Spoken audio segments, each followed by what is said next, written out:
Good morning. Welcome to Inquisition Update. My name's Tom Fress, and I'll be your host for the next hour here on FirstAmendmentRadio.com. And we'll get right back where we left off yesterday in the book entitled The Footprints of the Jesuits by R.W. Thompson.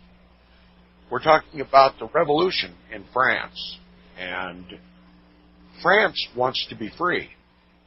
Roman Catholic France wants to have a representative form of government. They want to separate church and state. Roman Catholic France is sick and tired of being slaves to the papacy. They're sick and tired of papal tyranny and monarchical tyranny. They're sick and tired of the union of church and state. They're sick and tired of the church dictating civil policy. And they want to have an experiment much like we had here in the United States. They want to follow our example. And one of the major strides in that direction was to place those of that mindset, those who are in a state of rebellion against the papacy and the monarchical power, as represented by the Holy Alliance and the Jesuits, have been elected to this Chamber of Deputies, a powerful portion of the government representing the people. Now, this startles the monarch, those who support papal monarchy in France. It says, in July of 1830, an overwhelming majority of liberal members were elected to the chamber, which alarmed the monarchical and royal power and increased the activity of the Jesuits. Now remember, the term liberal is the word that the Vatican uses to describe those who wish to strip the Pope of his temporal power and overthrow the papal king ruling France and want to install their own form of government, a constitution that responds to the people and guarantees certain inalienable rights to the people that the papacy cannot tread upon, nor the monarch. These liberal members were elected to the chamber, which alarmed the monarchical and royal power and increased the activity of the Jesuits. To counteract the influence of this election, an effort was made to turn the popular attention away from it by exciting the national pride in favor of royalty in consequence of the successful termination of the war in Algiers. So they knew how to mold the minds and distract the minds of the French people away from this great stride toward liberty in the election of these liberal members to the chamber by focusing the public attention upon the successful outcome of the war with Algiers, which was attributable to the monarch, the papal monarch of France. In other words, they incited national patriotism as a means to put in the distant background this wonderful accomplishment toward liberalism by these liberal members being elected to the chamber. This is a diversion. This happens all the time, as I said yesterday on the program, in the United States of America, and the press is the functionary in this. They are the ones who help distract the minds of the American people away from what is necessary for our understanding and places it on distractions. And I use the example of the colorful example of whose name even escapes me right now at the moment, one of the female rock stars that everybody's so goo-goo about in this country, who was photographed exiting an automobile in a tight, short skirt with no undies on. Okay? This is how the press distracts the American people from what really matters and puts it on things that don't matter. Okay? Now, this is an example of France doing the same thing. Rather than allow the people to have any time to reflect upon the fact that they had placed liberals on this council chamber, on this chamber of electors that would have bolstered the public fervor in favor of revolution. They distracted them away from that and toward celebration of the royalty for the consequence of successfully terminating the war in Algiers. Very, very tactful, very clever means of manipulating the minds of the French people who were set to rebel. Got them involved in patriotic activities. Okay? Now it says the royalists made this the cause of great rejoicing. And when they supposed that the people, impelled by their ideas of national glory, patriotism, had become sufficiently enthusiastic, resolved upon a step designed to crush out the popular spirit of liberalism. So, do you see I'll give you a very recent example of all this in America. When there was talk of revolution in this country, what happened? 9/11. And all of a sudden, the revolution, the focus was taken away from revolution in this country and placed on patriotism. 9/11 distracted the American people from trying to discover who or what is in control of our government.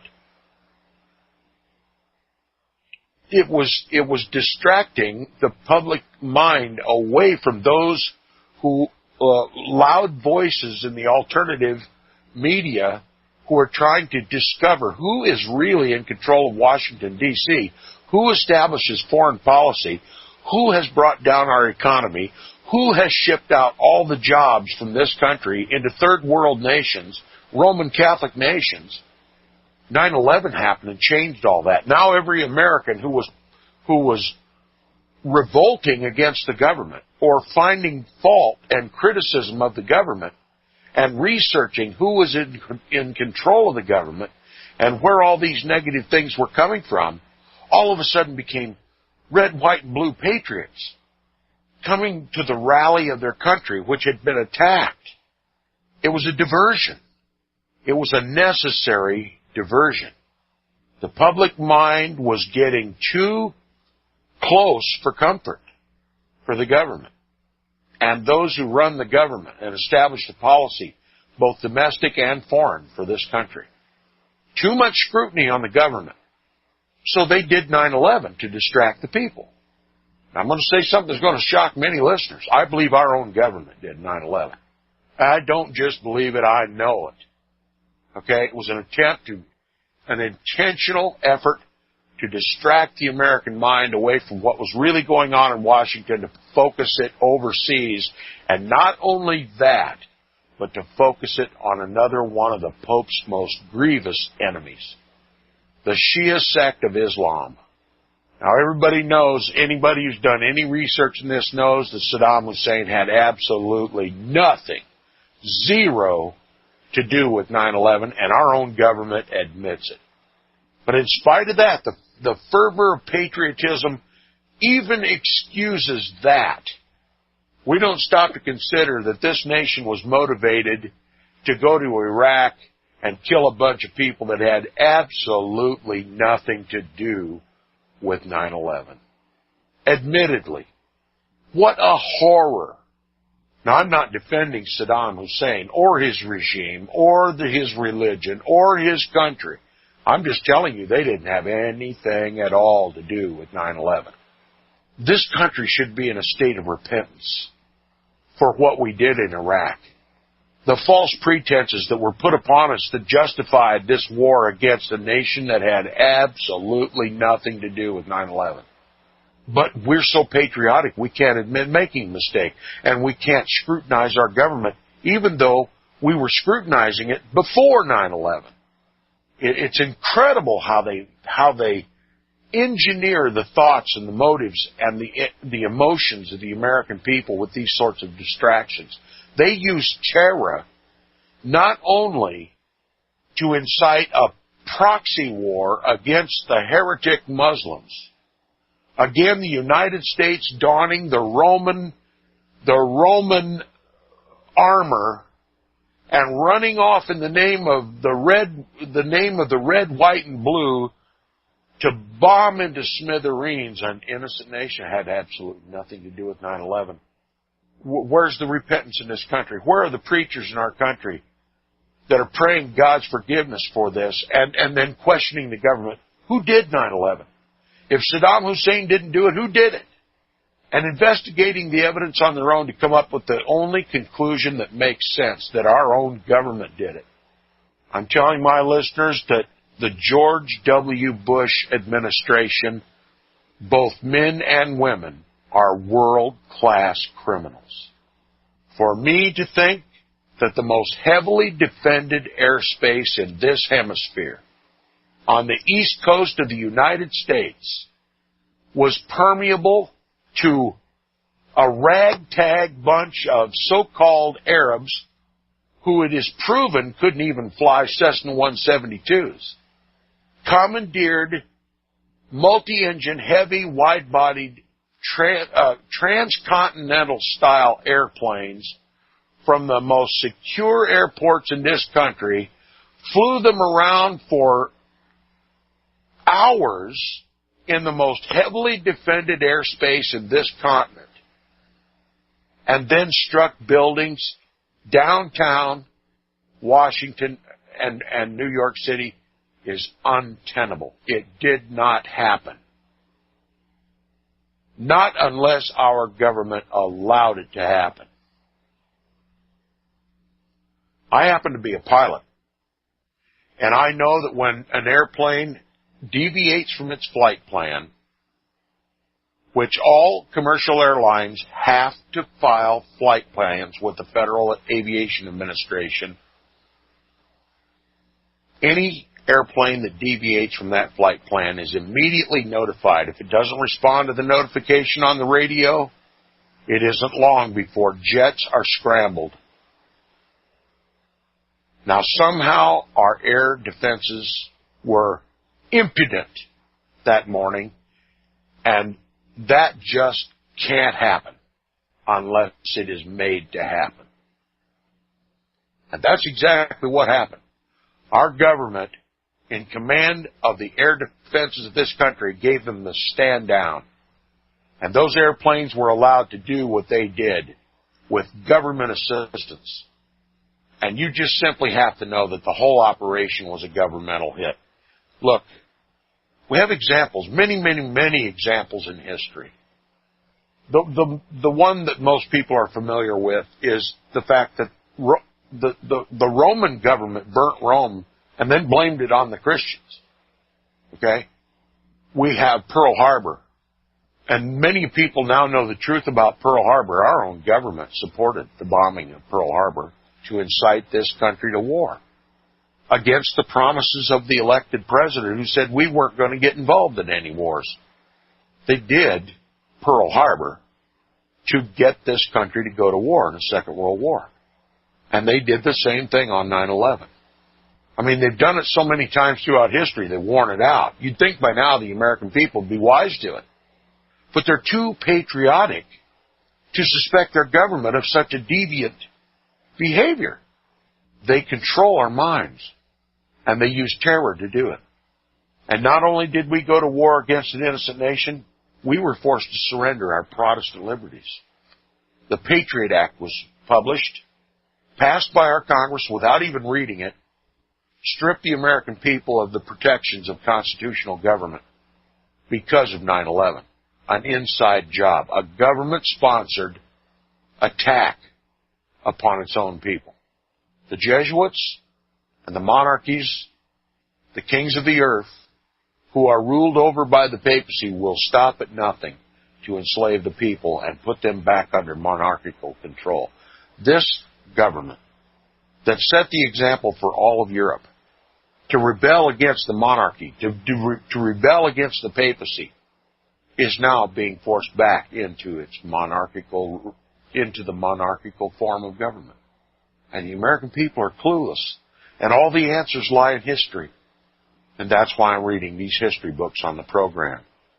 It says the royalists, those in support of the papal monarchies, made this the cause of great rejoicing, and when they supposed that the people, impelled by their ideas of national glory, had become sufficiently enthusiastic, resolved upon a step designed to crush out the popular spirit of liberalism.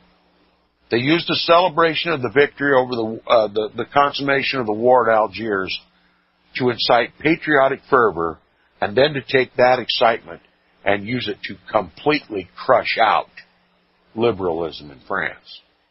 That's what they did here with the Patriot Act. They crushed out liberalism by passing the Patriot Act, stripping us of our constitutionally protected rights. They know how to play this game. They go to school to learn how to play this game. The Bible was absolutely correct when it spoke about Vatican City. Did you know the Bible speaks of Vatican City, where the Pope lives and rules? Guess it calls it that great city which reigneth over the kings of the earth. They follow his bidding, not ours. Oh, they pay us lip service and convince some of us that they absolutely rule at our behest. I mean, after all, we go to the polls, don't we? We elect them, don't we? Well, we elect whoever they pick to run, whoever the Pope picks to run, but they don't. The Pope picks them. The candidates are picked by the Council on Foreign Relations. We get to vote, yeah, but we get to vote for one or two of the papal picks. There's no need to go to an election, a federal election in this country anymore. We don't get to pick the candidates. We don't get to pick a representative of the people. They always flood the field with people who are loyal to the Pope and to monarchism and to the overthrow of constitutional government. It's time for rebellion, and it's time to check the spirit of patriotism that they try to impose upon us to support this rebellious government. France should have been wiser, and certainly the United States should be wiser. He says the king's minister Polignac, the Archbishop of Paris, and the Jesuits succeeded in inducing the king to defy public opinion by issuing a royal edict to prevent the assembling of the liberal Chamber of Deputies. This edict was composed of 3 ordinances. Number 1, suspension of the liberty of press. What was the first thing to go? Liberty of the press. And of course you have to know that when liberty of the press went down, liberty of speech fell right along with it, because the press is speech. Okay, these are forbidden in Roman canon law. Roman Catholic canon law forbids freedom of speech, freedom of the press. It says the edict was composed of 3 ordinances. First, the suspension of the liberty of the press. The government took control of the press. No information was to be disseminated in France unless it was carefully scrutinized by the government. Number 2, dissolution of the Chamber of Deputies before it even met. They were never going to allow these liberals to have any say in the government. They just simply suspended them. And number 3, changing the plan of elections. Changing the plan of elections by placing the returns, that is, the election returns, in the hands of the prefects in the pay of the government. So they overthrew the electoral process in France. The government ran the elections, and they obviously got the outcome that the government wanted, the monarchy wanted, the papal monarchy wanted. Kind of like the United States. And it says, by this high-handed and arbitrary act, all of Paris was thrown into commotion. Within the course of 3 days, the spirit of revolution, which had been slumbering but was not suppressed, became thoroughly aroused. The public indignation was exhibited among all classes of the population except those enlisted in the cause of retrogression, except those who were in favor of papal monarchic form of government. Retrogression. You see, liberal, Protestant forms of government, representative government, Republican forms of government, popular governments, was seen as progress. Well, the Pope doesn't want Protestant progress in the world. He wants retrogression, wants to go back to papal monarchical rule. So did the Jesuits. So did all the monarchs of Europe who had joined the Holy Alliance with the papacy and the Jesuits to overthrow all forms of popular government and throw all of Europe back into the papal monarchical tyranny that had ruled Europe for 1,500 years. The people demanded the rights which had been secured to them by public charter. The deputies of the chamber assembled. Barricades were thrown up in the streets. The popular revolt soon ripened into active revolution, which terrified the king, who, unable to pacify the people, attempted at last resort to do so by offering to rescind the tyrannical and obnoxious ordinances. See, when the people revolted and they convinced the monarchy that they were serious, the monarch folded like a cheap suit. When the people are united against tyranny, tyranny folds like a cheap suit. But this tyrant was too late. The offense against the popular rights was too flagrant to be so easily forgiven. The result was that Charles X, the last of the Bourbon kings, was ignominiously driven from the throne and from the country. And Louis Philippe, the Duke of Orleans, made King of France. And thus did a Roman Catholic population fix the stamp of their reprobation upon the policy which the king, the papacy, and the Jesuits had designed for their enslavement. Would to God that the Protestants of America had as much understanding as these Roman Catholics in France. We'll be back right after the message. You're listening to Inquisition Update on FirstAmendmentRadio.com. Stay tuned. There's more.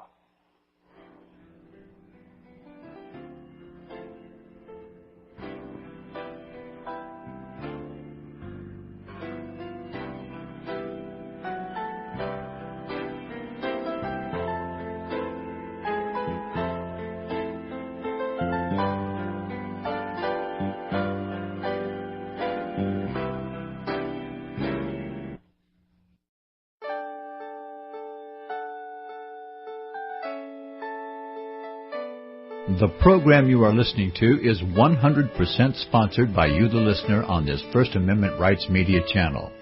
You will notice that there are few commercials on this radio network. There's a good reason for that. Corporate advertising dollars come with strings that limit program content. So without your help, these programs cannot continue on Internet or our several affiliates. If you benefit by the educational law programs, we ask you to give. If you are admonished or nurtured by the Bible and ministry programs, we ask you to give. If some voice a cause that you are passionate about, we ask you to give. If you believe in any of these, we ask you to support them as you would a missionary on a continual basis, as if giving a tithe for missionary radio. These programs are not commercially viable and must be supported by those faithful to the cause of truth. Look for the button to sponsor your favorite programs at our listen and schedule pages on the Internet. Then, when you subscribe, we will send you the last quarterly MP3 CD of that program immediately, and continue to do so with each new quarter. We will also give you unlimited archive access to all of our programs. We're asking you to give much less than a tithe, so that you may also send support directly to a particular program host, cause, and anywhere else the Spirit may lead you. Do all to the glory of our God and Creator, for His holy nation, the only kingdom that will last forever. Thank you for listening.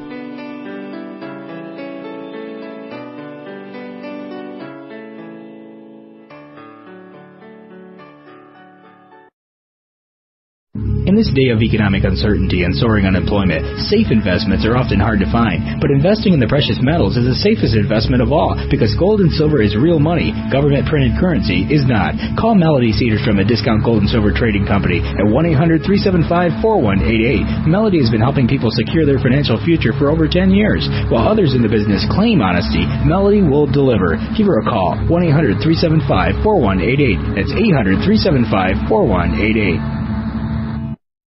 Visit crosstheborder.org, C-R-O-S-S, crosstheborder.org, to get your print, EPUB, or PDF version of the book, The Rapture Will Be Canceled. That's crosstheborder.org. I know you all want answers, and believe me, so do I, and I'll do my best to get them. Despite Nicolas Cage's promise to do his best to get Left Behind rapture answers for us, don't hold your breath. Not everyone believes Left Behind is true prophecy.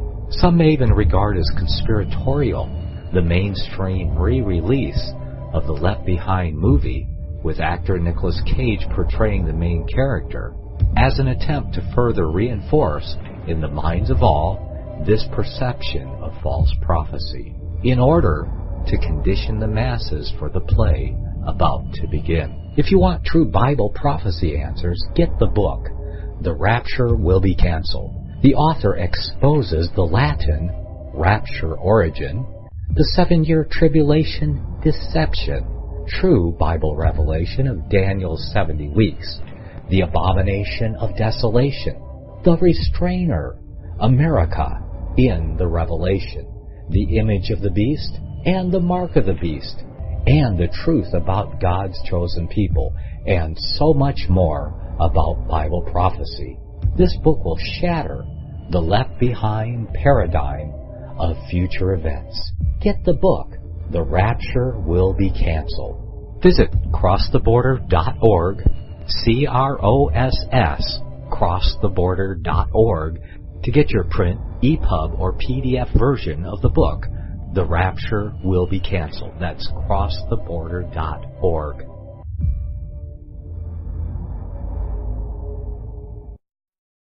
100 days, 100 subscribers at $7 will bring FirstAmendmentRadio.com to the minimum level necessary to sustain it through 2015. Go to support.FirstAmendmentRadio.com. $7 a month. Really, you can afford that for our Protestant First Amendment rights and the gospel of the kingdom message. Where your heart is, there will your treasure be also. Go to support.FirstAmendmentRadio.com.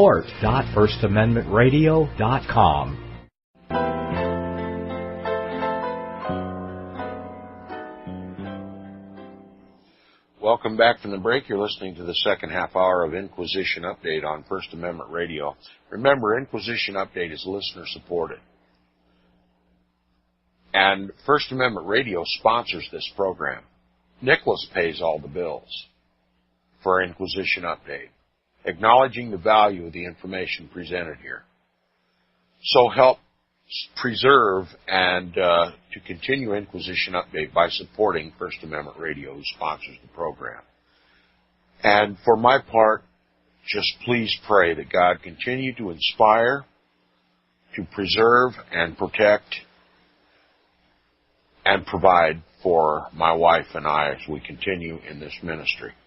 Now, we're going to return to the book. Oh, by the way, if you'd like to make comment or questions or offer some support, prayerful support, contact me at tom@seawaves.us. tom@seawaves.us. I remind my listeners, this is a thankless job. A thankless job.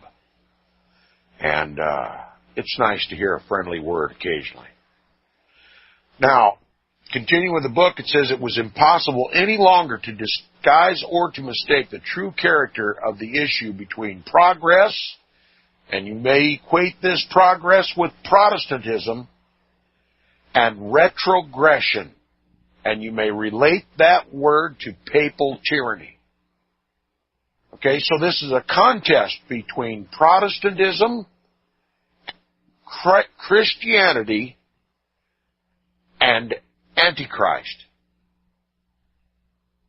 Christ on one side, Antichrist on the other. Protestantism on one side, Roman Catholicism on the other. Liberty on one side, papal tyranny on the other. Constitutional forms of government versus monarchies, papal monarchies. You ever stop and think about that image that is presented in the Bible? The head of gold, the shoulder of silver, the thighs of bronze, the 2 legs of iron, and then the feet and toes of iron mixed with miry clay. You know, the only component in that is not some form of metal is the clay, right? Did you know God made man out of clay? That's right. Even the man whom God created, who was blind in the streets of Jerusalem, Jesus made some spittle. Do you know what spittle is? Well, you reach down and you grab a little dust from the ground, you put it in the palm of your hand, and you spit in it and stir it up with your finger. What does that make? Clay, right? And he used that clay, the same substance out of which the man was made, the man that was made by the one who made the spittle, put the spittle on his eyes and told him to go wash. And when he came back, he could see. You see, Jesus heals the clay. But the iron boot of Rome tramples the clay. That's why at the bottom of the image, during the Iron Age of Rome, the iron is mixed with clay.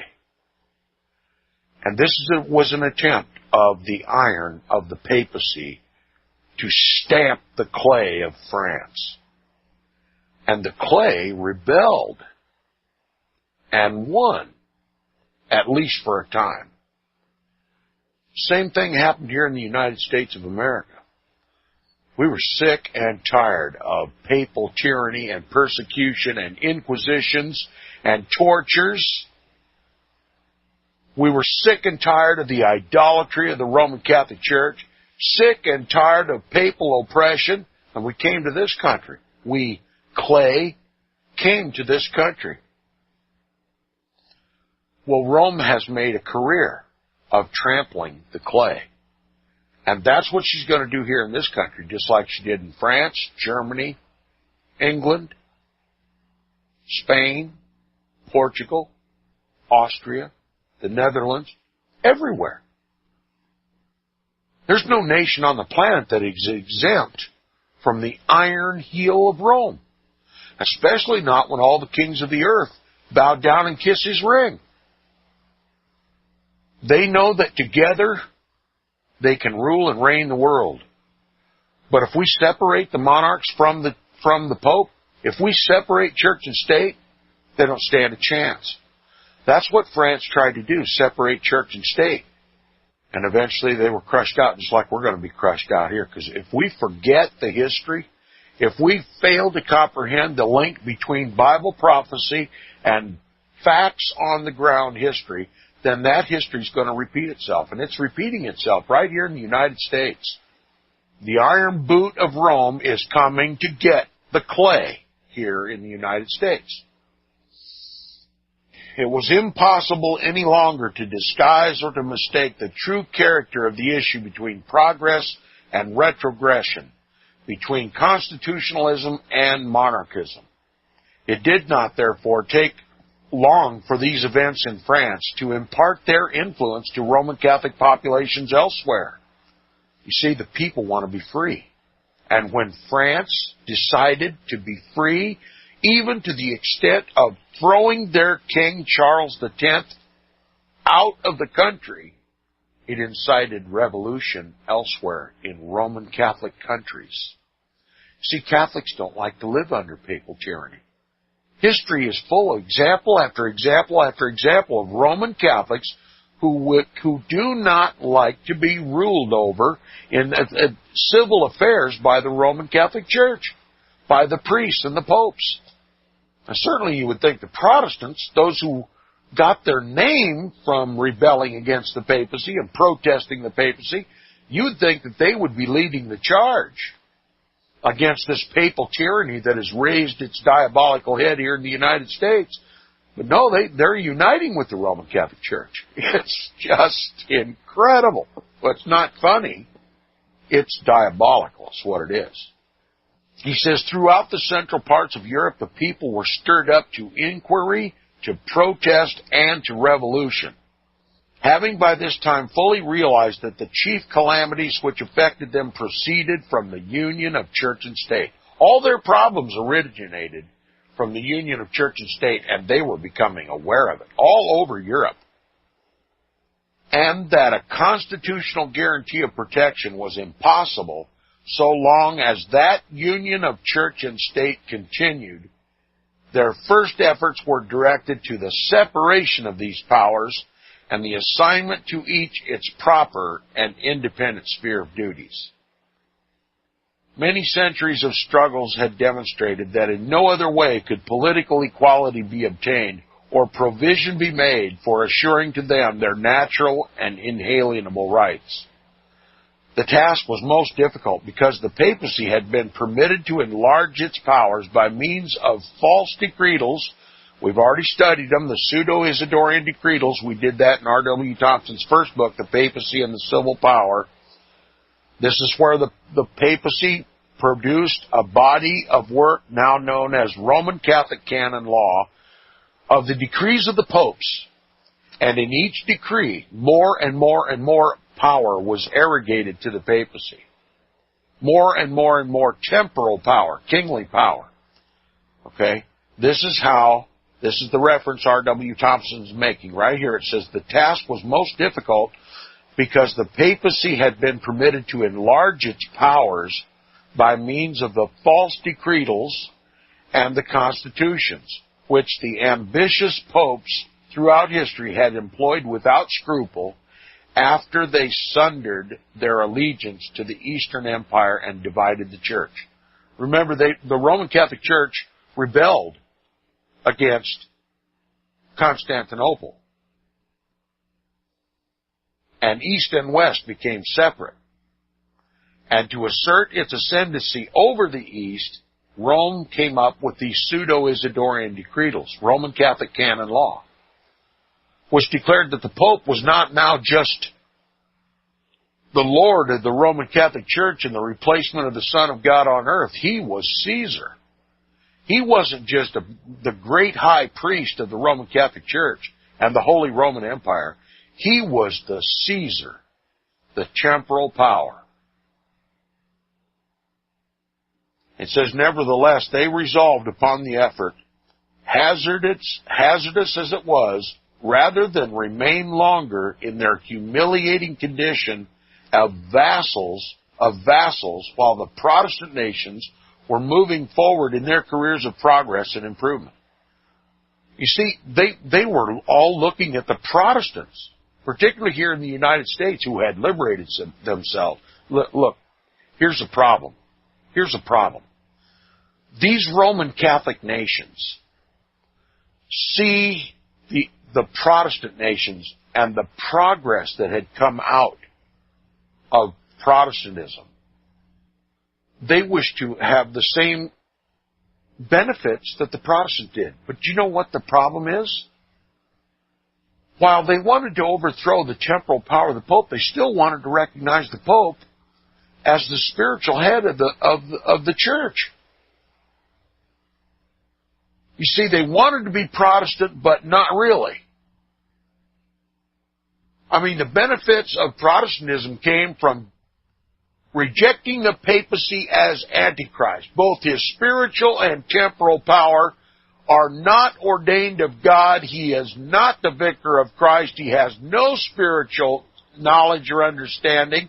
He is a rebel against the throne of Almighty God, and we want nothing to do with it. And especially we don't want him in our church. Lock, stock, and barrel. They relegated the papacy to the pit of perdition, where he belongs. And that's why they were successful. They rejected Antichrist, and they went headlong into the arms of Jesus Christ. no equivocation, no mental reservation.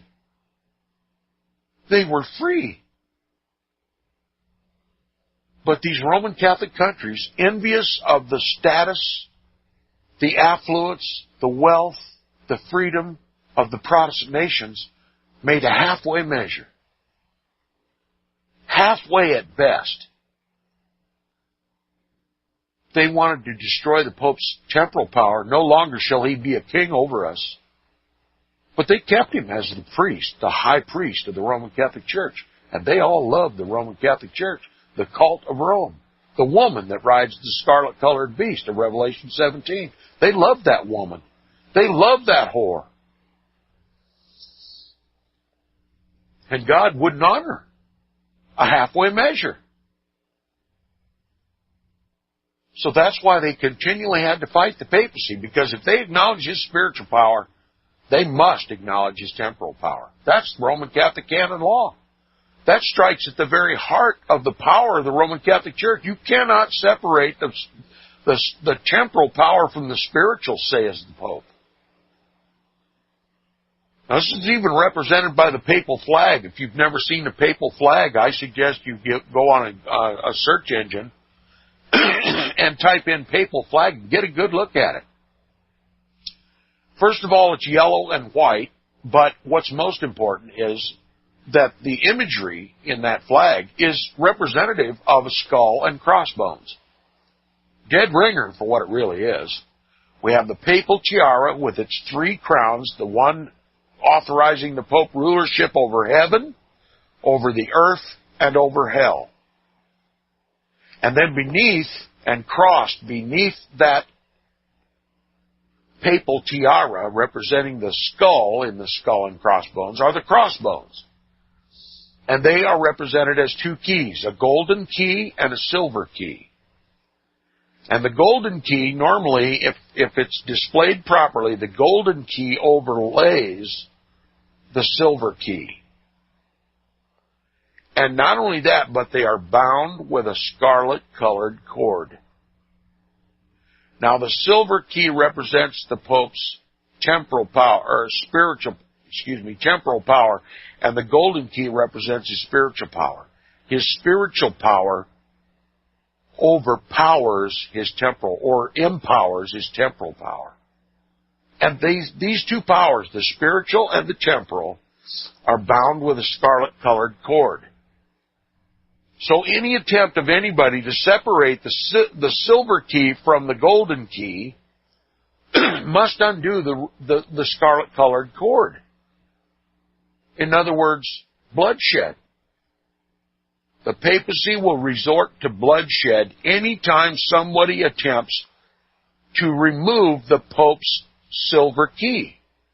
And history is replete with example after example after example. We're reading them right now of what happens when someone tries to from the covetous grip of the papacy his self-arrogated authority to govern the whole world in temporals, to rule over the kings of the earth. Because the kings of the earth, that temporal power that he shares with the kings of the earth, are the key to his survival. Because his spiritual power is a fiction. He has no spiritual power at all in the world. No legitimate spiritual power whatsoever. The only spiritual power that the papacy has in the world is whatever power the people lend to him. If when they see the Pope, they cross themselves, they genuflect, they lift their hands to heaven, praising God for this so-called Holy Father, then he has power. But as during the Protestant Reformation, when they regarded the Pope as Antichrist and walked away from him like so much dirt in the street, he had no power. And they led a revolution against the papacy all over Europe. Even Roman Catholics followed that example, although they didn't follow it all the way. They still wanted to maintain the spiritual power of the Pope. They wanted to let him keep his golden key, but they wanted to take away his silver key. Can't do it. You can't do it. Not unless you're ready to defend yourself with the most powerful military force to meet the military force that the papacy lays up against you. And here's another example.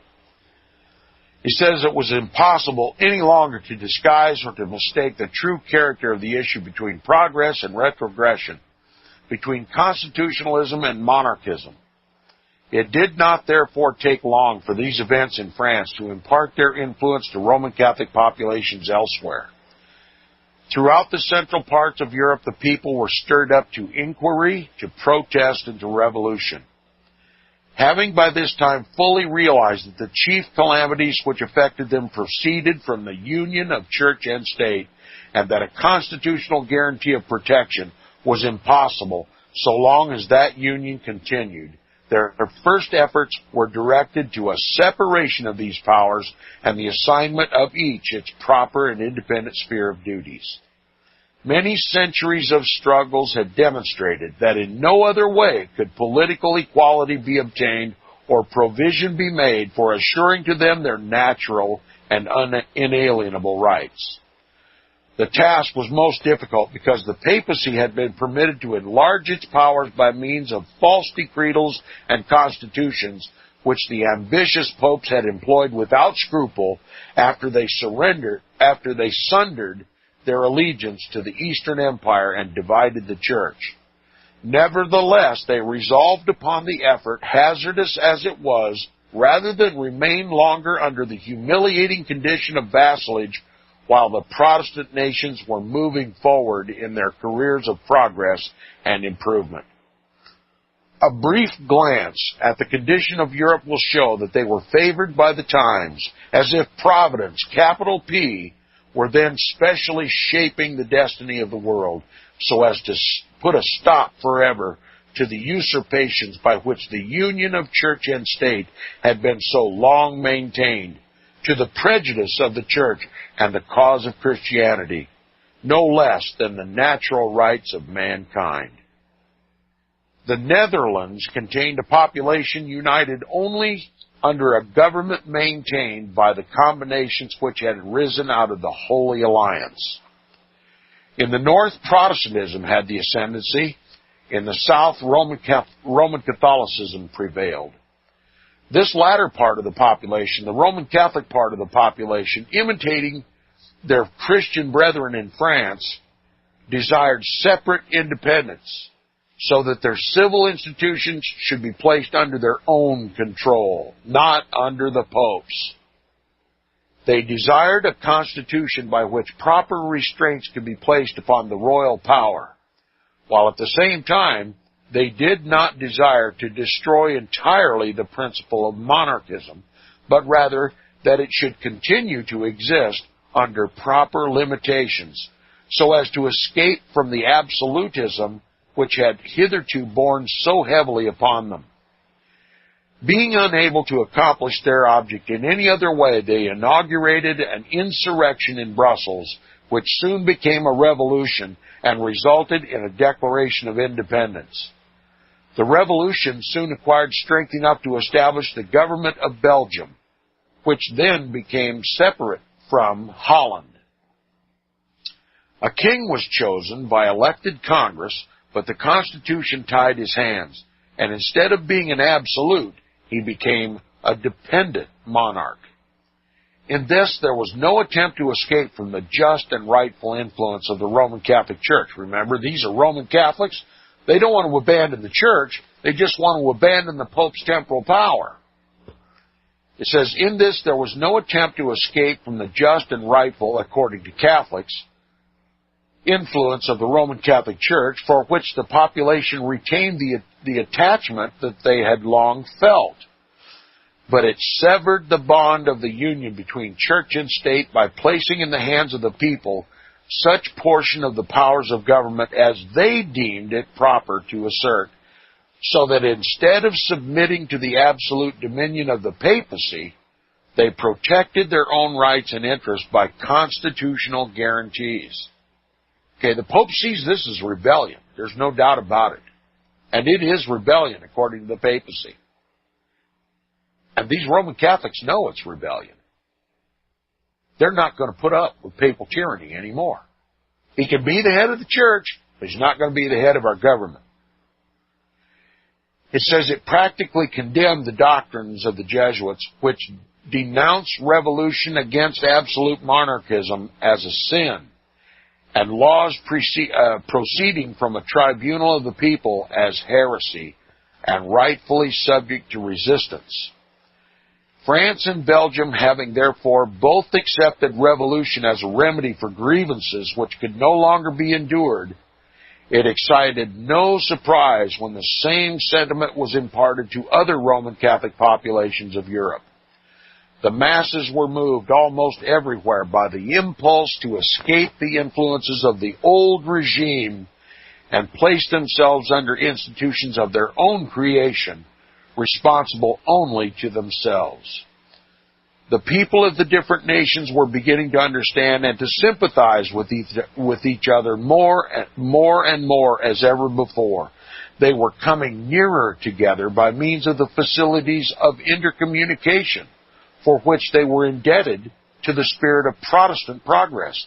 Protestantism brought mass communication. Okay? They had freedom of speech, freedom of press, so they communicated by speech and the press.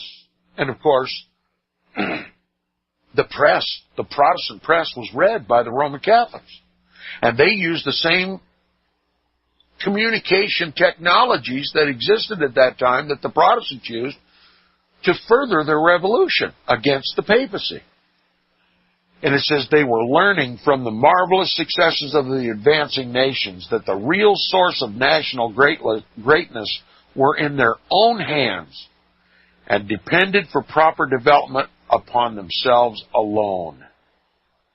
In whatsoever direction they looked, they found evidences to assure them that these same successes could not be obtained without the constitutional guarantee of the right of self-government. And having been brought to the conviction, no matter whether from choice or from necessity, that they could more safely confide their temporal welfare to governments of their own construction than to either ecclesiastical, that is church, or secular monarchs, that state, who traced the prerogatives of absolute imperialism to the divine law, they accepted revolution as a just and rightful remedy for their wrongs.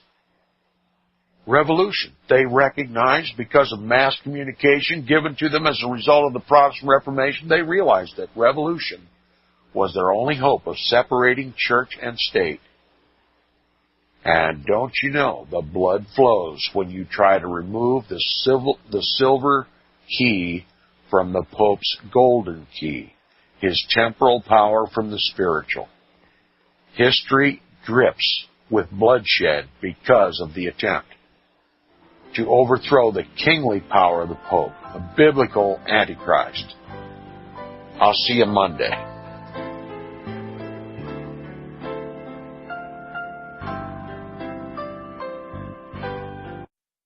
Visit crosstheborder.org, CROSS, crosstheborder.org, to get your print, EPUB, or PDF version of the book, The Rapture Will Be Canceled. That's crosstheborder.org. I know you all want answers, and believe me, so do I, and I'll do my best to get them. Despite Nicolas Cage's promise to do his best to get left behind rapture answers for us, don't hold your breath. Not everyone believes Left Behind is true prophecy.